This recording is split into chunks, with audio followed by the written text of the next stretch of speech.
guys, வணக்கம், welcome back to our channel. So இன்றைக்கி நான் ரொம்ப நாளாக போஸ்ட்போன் பண்ணிகிட்டே போன ஒரு விஷயம் தான் நம்ம இன்றைக்கி பண்ண போகிறோம். That is my wardrobe reset.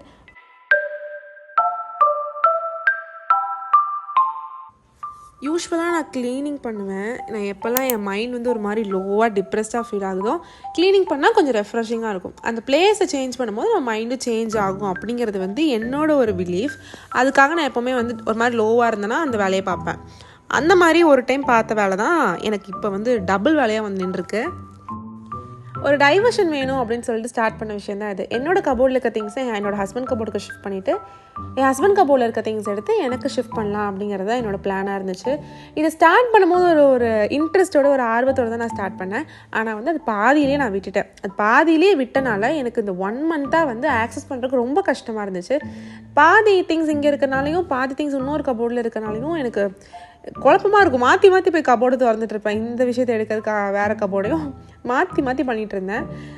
So அதனால தான் இன்றைக்கி வந்து எப்படியாவது இதுக்கு ஒரு ஃபுல் ஸ்டாப் வச்சே ஆகணும்னு சொல்லிட்டு டைம் ஒதுக்கி நான் இந்த கபோர்ட் க்ளீனிங்கில் வந்து இறங்கியிருக்கேன். இன்றைக்கி பிளான் என்னென்னா, பழையபடி முதல்ல எப்படி கபோர்டு யாரோட தான் இருந்துச்சோ அதே மாதிரியே திருப்பியும் வச்சிடலாம் அப்படிங்கிற மாதிரி நான் பிளான் பண்ணேன். ஏன்னா என்னோடய கபோர்டில் வந்து நிறைய கம்பார்ட்மெண்ட்ஸ் டிவிஷன்ஸ் கொடுத்துருப்பாங்க.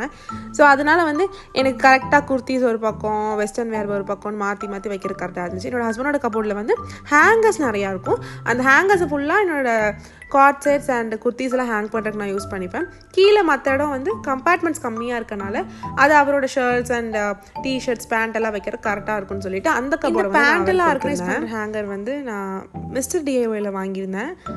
இது வந்து ரொம்ப யூஸ்ஃபுல்லாக இருக்குது. பிகாஸ் ஒரு 5 பேண்ட்ஸ் வரைக்கும் நம்ம ஹேங் பண்ணிக்கலாம். அதோட இடமும் பார்த்திங்கன்னா ரொம்ப கம்மியாக தான் வந்து எடுக்கும். நம்ம அந்த 5 பேண்ட்ஸ் ஹேங் பண்ண இடம் வந்து ஆக்சுவலி ஒவ்வொரு ஹேங்கரில் போட்டோம்னா ரொம்ப நிறையா பிளேஸ் எடுக்கும். இந்த ஒரே ஹேங்கரில் 5 பேண்ட்ஸே போகிறனால நம்ம அப்படியே ஸ்ட்ரைட்டாக டில்ட் பண்ணி வச்சுக்கலாம். இந்த ஹேங்கர் வெயிட்டுமே நல்லாவே கேரி பண்ணிச்சு. பிகாஸ் நான் 5 பேண்ட்ஸுமே ஹெவியான ஜீன்ஸ் பேண்ட் தான் நான் அதில் ஹேங் பண்ணியிருந்தேன். அதோ நெளியறதோ அந்த வெயிட்டுக்காக வந்து பெண்ட் ஆகிறது எந்த விதமான ப்ராப்ளம்ஸுமே இதில் இல்லை. குவாலிட்டி வந்து ரொம்பவே நல்லா இருந்துச்சு.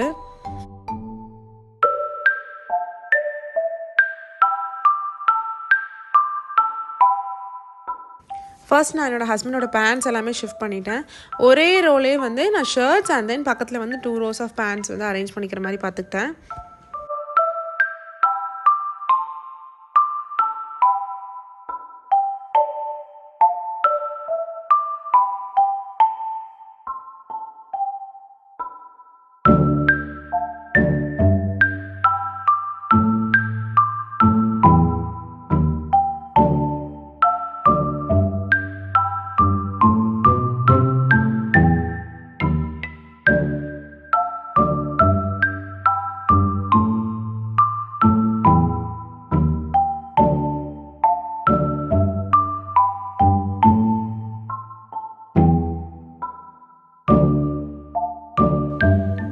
இதுதான் என்னோடய குட்டி sari collection. Silk saris, cotton saris அப்படின்னு எல்லாமே மிக்ஸ் ஆகி இருந்துச்சு. ஸோ அதெல்லாம் எடுத்து அரேஞ்ச் பண்ணிக்கலாம் அப்படின்னு நான் எடுத்து ஆர்கனைஸ் பண்ணிகிட்ருக்கேன்.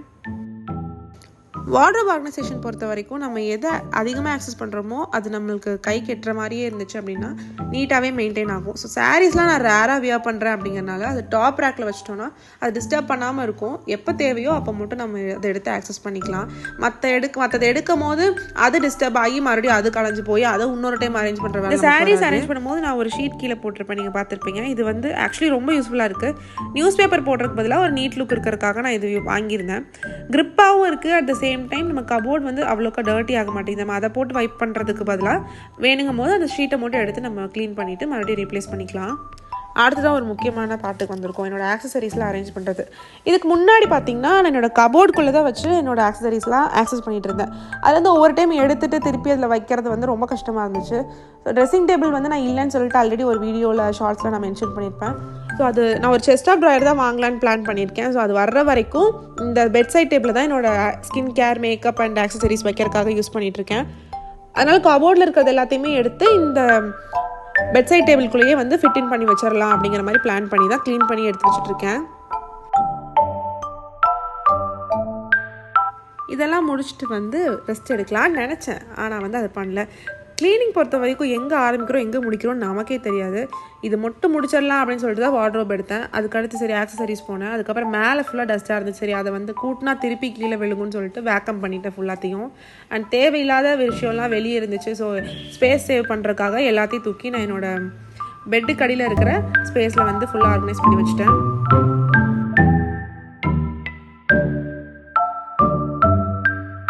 க்ளீனிங் எல்லாம் முடிச்சுட்டு ரிலாக்ஸ்டாக ஒரு கப் காஃபியோடு எங்களோட ஈவினிங் போயிட்டு இருந்துச்சு. அப்புறம் தான் ஞாபகம் வந்துச்சு மெஷினில் க்ளோத்ஸ் வாஷ் பண்ண போட்டிருந்தது. சரி நம்ம அடிமையும் கூட்டிகிட்டு போய் காய போடலான்னு சொல்லிட்டு நானும் என்னோடய ஹஸ்பண்டும் போய் துணியெல்லாம் காய போட்டோம்.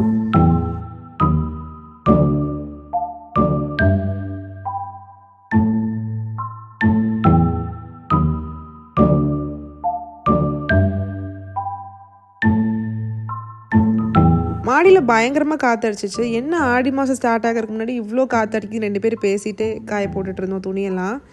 ஒரே ஒரு சாரியை காய போடுறதுக்கு நாங்கள் 2 பேரும் எவ்வளோ ஸ்ட்ரகிள் பண்ணிகிட்ருக்கோன்னு நீங்கள் பார்த்தாலே தெரியும். ஏன்னா அந்த அளவுக்கு காற்று இருந்துச்சு. காய போடுறதுக்கு ரொம்ப கஷ்டமாக இருந்துச்சு. ஒரு ஆள் காய போட ஒரு ஆள் கிளிப்பு போடன்னு சொல்லிட்டு 2 பேரும் மேனேஜ் பண்ணிகிட்டு இருந்தோம். இந்த ஒர்க்கெல்லாம் முடிச்சுட்டு ஈவினிங் அப்படியே ரிலாக்ஸாக 2 பேரும் வெளியே போயிட்டோம். எதுக்காக மேஜராக போனோன்னா ஃபர்னிச்சர் செக் பண்ணுறதுக்காக தான். ஆல்ரெடி நான் சொல்லியிருந்தேன் செஸ்ட் ஆஃப் ட்ராயர்ஸ் பார்த்துட்ருக்கோன்னு சொல்லிட்டு. ஸோ அது ஏதாவது நமக்கு செட் ஆகுதா அப்படிங்கிற மாதிரி பார்க்கலான்னு சொல்லிட்டு கொஞ்சம் நாங்கள் என்ன பிளான் பண்ணிட்டு போனோமோ அந்த மாதிரி ஒரு செஸ்ட் ஆஃப் ட்ராயர் எங்களுக்கு செட் ஆகலை. நியர்பை ஒன்று கிடச்சிச்சு. ஆனால் அதுவுமே புக்டுன்னு சொல்லிட்டாங்க. ஸோ வீட்டுக்கு போகலான்னு சொல்லிட்டு போயிட்டு இருந்தபோது he gave me a cute little surprise. அதாவது என்னை எஸ்ஏஎஸ்க்கு கூட்டிகிட்டு போனார். அங்கே போயிட்டு எனக்கு பிடிச்ச ஸ்வீட்ஸ் எல்லாம் ஹி பாட் மீ. அண்ட் அப்படியே நாங்கள் வீட்டுக்கு வந்துட்டோம் ஹாப்பியாக. Thank you so much. நீங்கள் இந்த வீடியோ இவ்வளோ தூரம் பார்த்துருக்கீங்க அப்படின்னா உங்கள் எல்லாத்தையும் நான் இன்னொரு வீடியோவில் மீட் பண்ணுறேன். By guys.